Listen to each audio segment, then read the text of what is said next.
president was removed from office, the country was brought together, and it worked.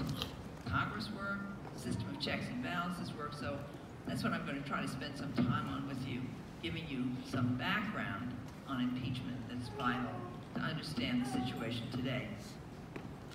First of all, what is impeachment? Impeachment, well, the two parts to the impeachment process.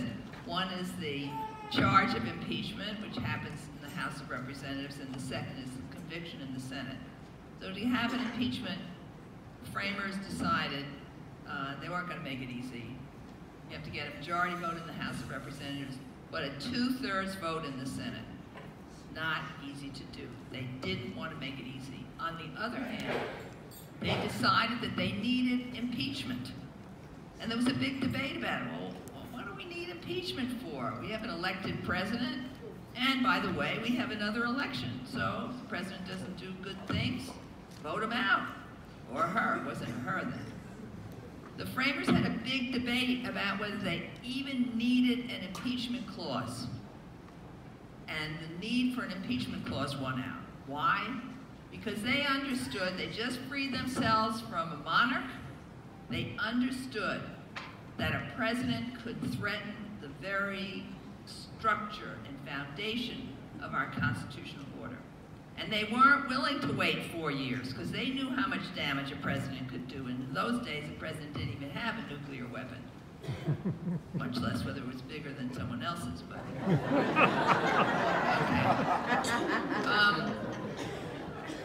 So I think that the critical thing is to understand is that they saw impeachment, even though it undoes an election, which was the foundation for them of the democracy, they saw the impeachment as a way of preserving democracy against a president run amok.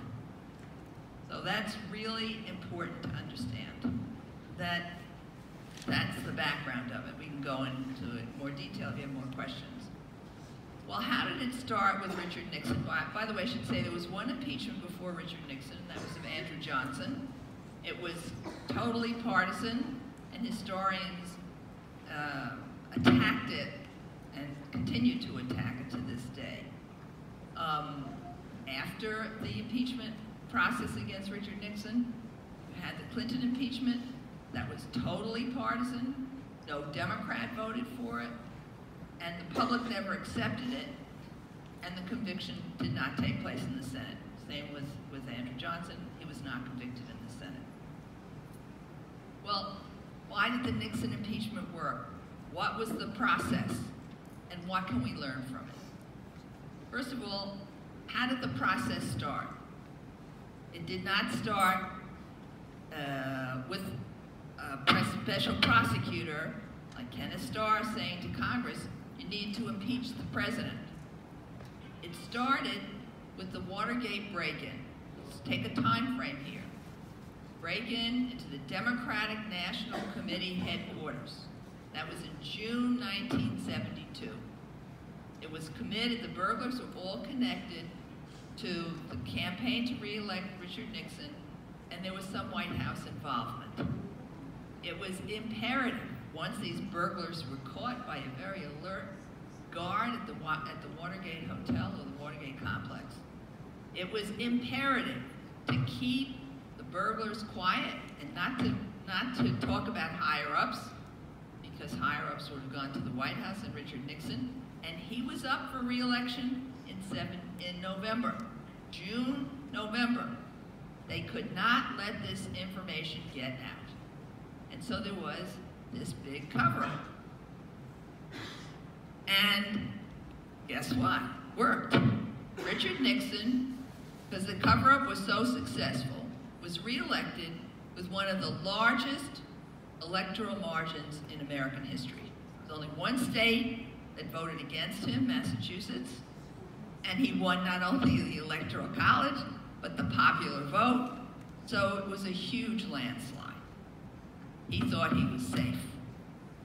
In January, so this is November, in January, there's a very conservative Republican judge sitting in judgment on the burglars. They're all pleading guilty. It does not make any sense. One of them said, I used to work for the CIA. He said, you know, this stinks. Congress, you better look into this. He said, I smell a rat. There's something really fishy going on here. And he gave the burglars a huge sentence to make them talk. Ultimately, one of them broke. But the Senate set up a committee, Senate Watergate Committee, special committee, which started to hold hearings. You don't have anything equivalent to that. They held public hearings. They brought down in front of them the top people involved in the cover-up, top aides of Nixon. They didn't know at that time that there was a cover-up. They didn't know anything, but they had public hearings. And they ultimately found the White House tapes. Nixon set up a taping system, so most of the conversations that took place in the Oval Office were tape recorded. Pretty good evidence of what the president said.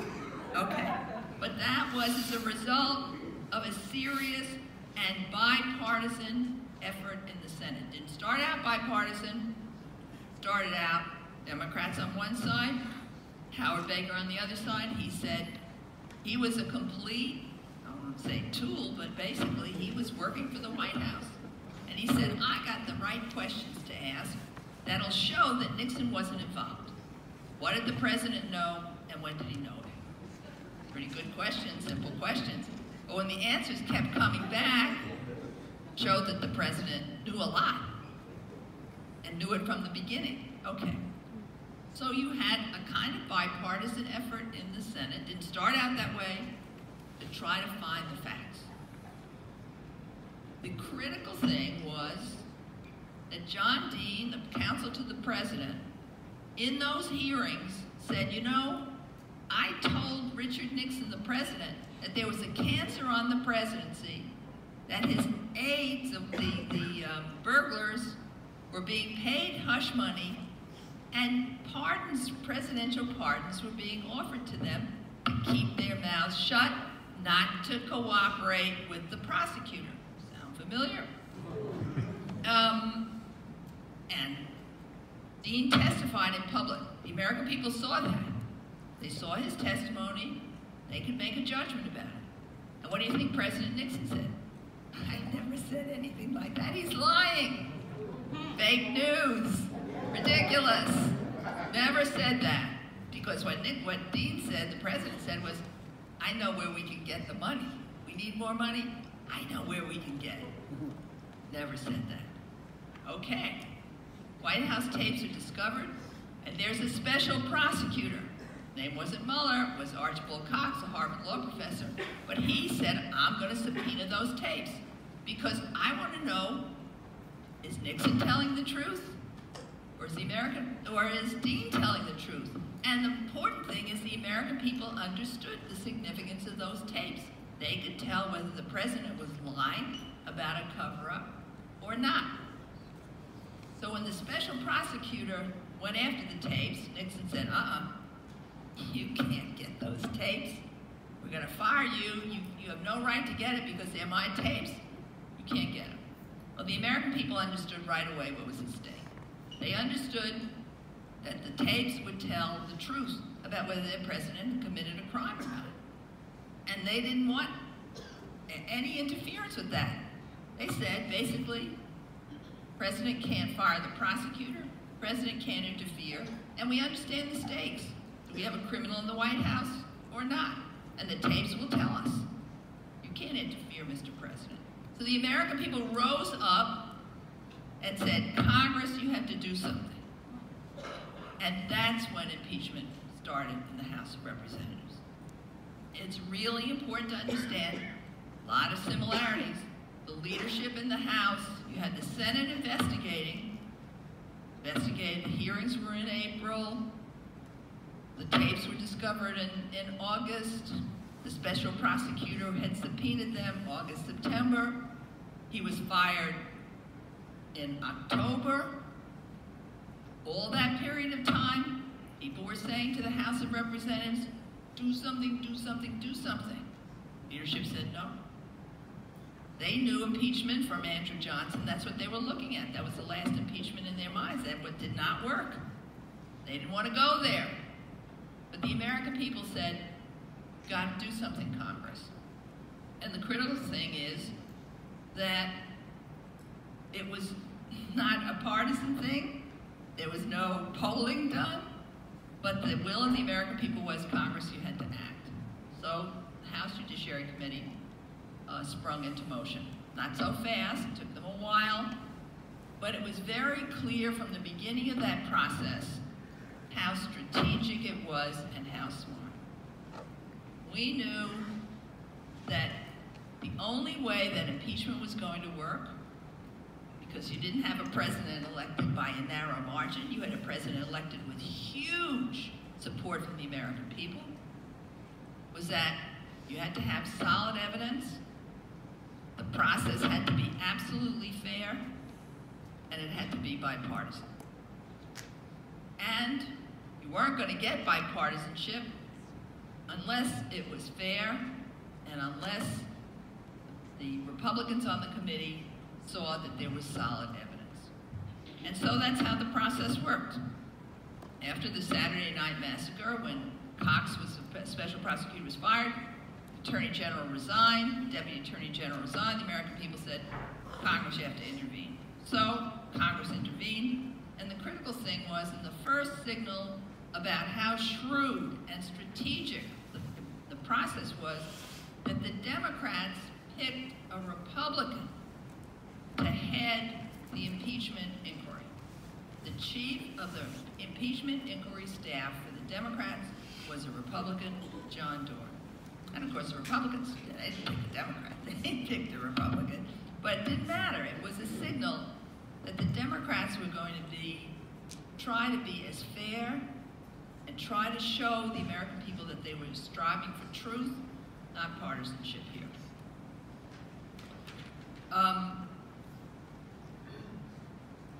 We knew, everybody on the committee knew, when we started this process, that if we didn't do it the right way, we would be jeopardizing our democracy, because Nixon was a danger to the democratic process.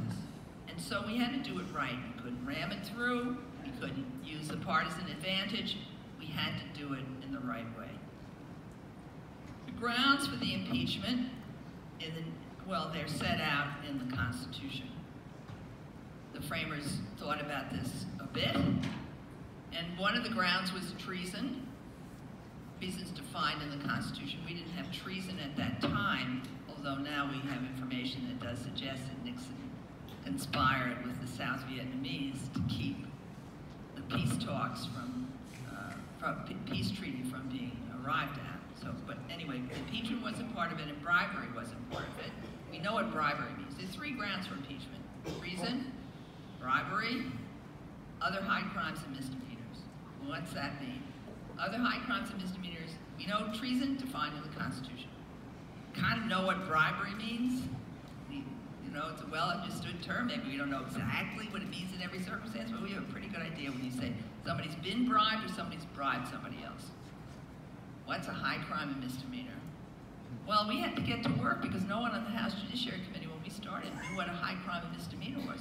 We didn't know we didn't know when we started whether there would be an impeachment at the end. We didn't know what the grounds would be. We didn't even know what the Constitution provided. We had to do all this research. So the first thing we had to do was, what's a high crime and misdemeanor? And we decided what it was basically in our own research, which is an egregious use of the powers of the office of president that undermine the rule of law or attack the liberties of American people. And I think you can find that definition carried out in the grounds that were used against Richard Nixon.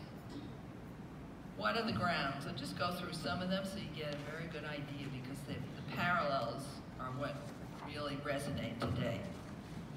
There were 3 articles of impeachment against Nixon. The last article is not really worth talking about here. It was refusing to provide information to the House Judiciary Committee, basically trying to subvert the impeachment process.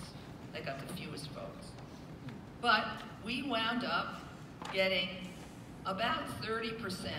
All the Democrats supported these articles of impeachment, and about 30% of the Republicans did. We didn't get every Republican, but we got 30% of them, which was huge, because that gave the American people who were watching the hearings, watching the debate about the articles of impeachment, a sense that they might have not have understood every nuance of law. But if you got that many Republicans supporting it, it suggested, and the process was fair, and you could test the sincerity of the people who were talking, it gave them a level of confidence that this was an honest and honorable process, and one that followed the Constitution.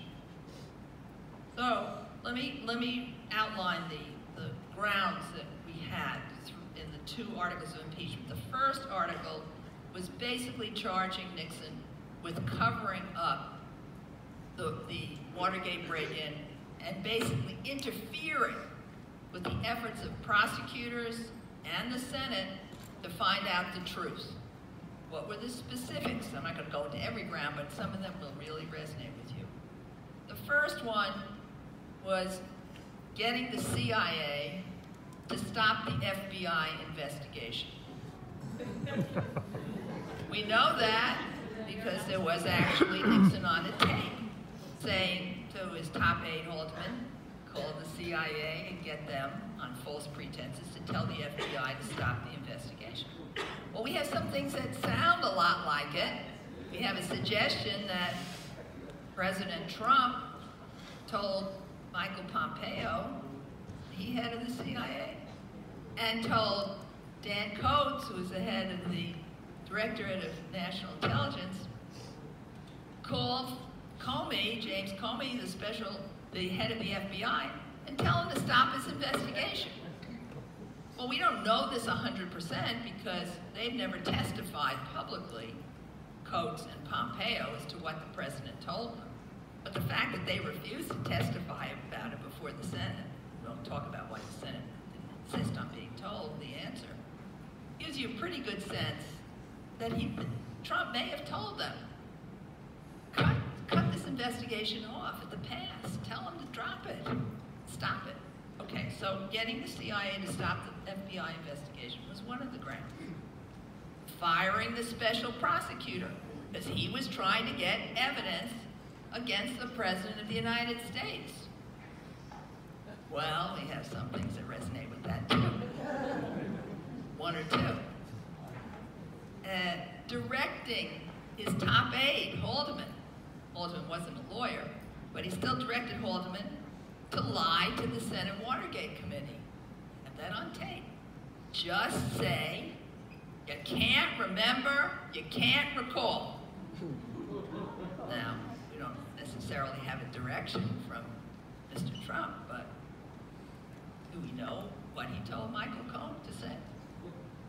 Okay, so we also, one of the grounds was, we know this from the Dean conversation, that presidential pardons were being dangled in front of the burglars to keep them quiet.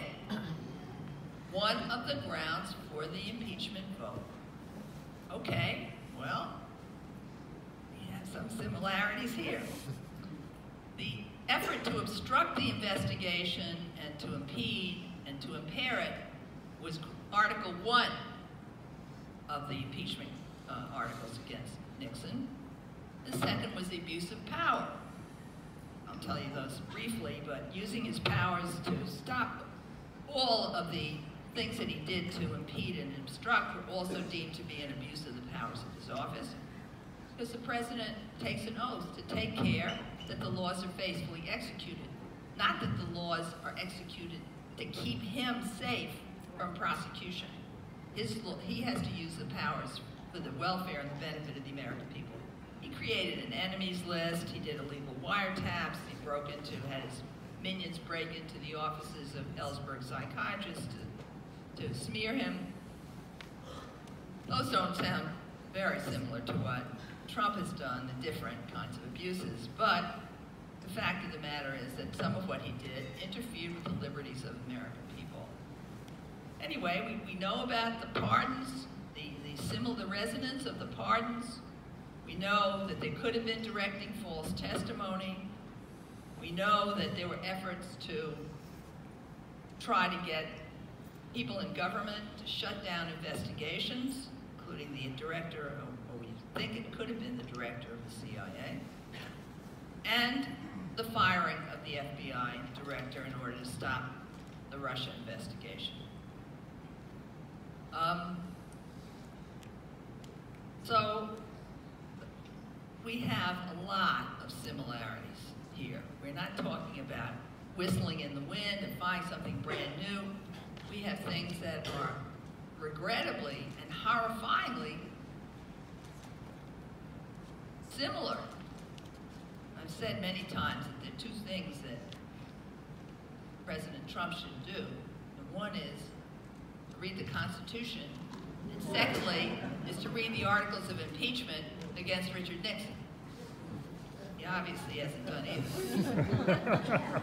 Anyway, I'm going to talk now about what the grounds for impeachment could be with respect to Donald Trump. But I want to suggest, I know this is a little bit of blatant self-aggrandizement here, but I just wrote a book recently, it was recently published, called The Case for Impeaching Trump. And it lays out the history in much greater detail than I have the time to do here, although we can go into it more in the question period. From my point of view, and you may disagree, but you're entitled to that, I don't believe that we need to start the actual impeachment proceedings right now. What we need to start is what led to the impeachment proceedings inexorably during the Nixon impeachment, which was full and open and public investigation of the facts. We have not had that.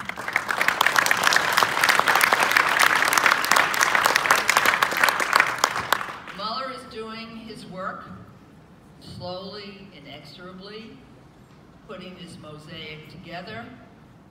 He's getting closer and closer to Donald Trump himself. Falling off, every one of them falling off the wall, and people close to him. But I think the critical thing is to remember that we have not had, unlike what happened in Watergate, we had a huge public education effort when the Senate Watergate Committee called all of Nixon's top henchmen down and they testified. That everyone could test their demeanor. They could see whether they looked like they were lying. They could see whether they looked like they were telling the truth. The facts were out in the public. It was what educated the people so that they could understand the significance when the special prosecutor was fired. Because the American people understood, oh, this is going to stop us. Nixon wants to stop us from finding out whether he committed a crime. They knew that the tapes were going to say whether Nixon lied or Dean lied. So we had the benefit of that. The American people went through this huge educational process. Here, we have a special prosecutor who is putting this case together, but it's a secret case. It's grand jury material, and he doesn't want to give away his facts too soon and impair his ability to complete this investigation, let people destroy evidence and do other kinds of things. So what he's going to do is going to be behind closed doors. I was a prosecutor. I know about that. This is a behind the closed doors, and that's how it should be. That's a matter of due process. It's a matter of ethics and protocol. But neither the Senate nor the House, primarily because they were controlled by Republicans, had any public hearings of a serious kind into this. So has anyone seen Jared Kushner testify in public? Or Donald Trump Jr. testify in public? No. Even Michael Cohen, we know about him from reports about what he said in court and his own statements to the press in public, but we've never seen him examined in a hearing. So I'm not saying this in any way to be derogatory, but just to show you what we haven't had. That's why it is so critical for the House of Representatives. I don't think the Senate can do it. to conduct the hearings to get at the essential facts.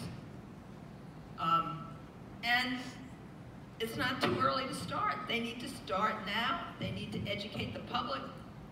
I mean, some of the things that they could do. And, you know, there may be some question about whether it will interfere with Mueller's investigation. Might, it might not. But those are two separate issues, two separate deep concerns that have to be satisfied. We have to see that the criminal justice system is enforced and that there's accountability under the criminal law for people who've committed crimes, even if they are in high places or the highest places. We can't have a system that allows people in the high places to go free. On the other hand, the framers gave us a system to hold presidents and other high officials accountable under the impeachment clause to preserve our democracy. We can't lose track of that. We can't say, oh, forget about that. That's not important. So we have to keep both factors in mind and make them both work. So it seems to me one of the things that the House of Representatives could easily do. We talked about the pardons. That's a clear ground in the Nixon impeachment. Clear ground. But the Senate never asked Dan Coates or Michael Pompeo to answer the question, what did the president tell you to do? Did he tell you to stop the Comey investigation? They said, we don't want to answer.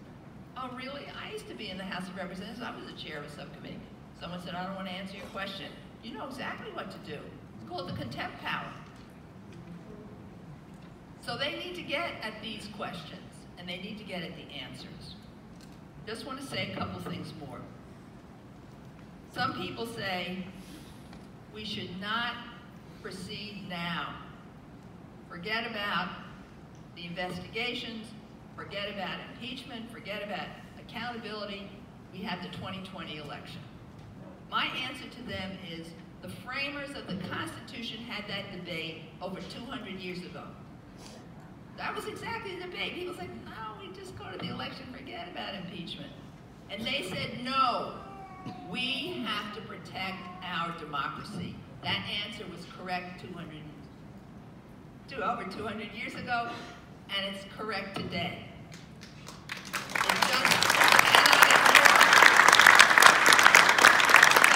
It's entirely possible, just the way we started. I know I have to go to the Q&A right now, but I just want to make one final point about this. We have to be prepared just as that when we do these investigations, that they will not inculpate the president. It's possible. I think it's the likelihood that that's the case is going to be, 0 or minus. But it's possible. When we started in the House Judiciary Committee, the impeachment proceedings, the inquiry, it was called an inquiry. It wasn't called an impeachment process. It was called an impeachment inquiry. We didn't even know where it was going to go. We had no idea. Nobody did a head count. A head count in the House, head count in the Senate. We just started the process. We didn't know where it was going to go. But we did it the right way. Ultimately, we got the evidence, and we put it up against the constitutional standard, and we impeached. But it would have been possible. Maybe we never would have gotten the evidence. We did not know where we were going when we started. We just knew we had to hold a president accountable. We had to follow the Constitution. We had to do it in the right way. We had to be bipartisan. And it worked. The president was removed from power. And it can work again. Has to work again if we do it in the right way. We're talking about protecting our democracy. That's what's at stake here. Thank you very much.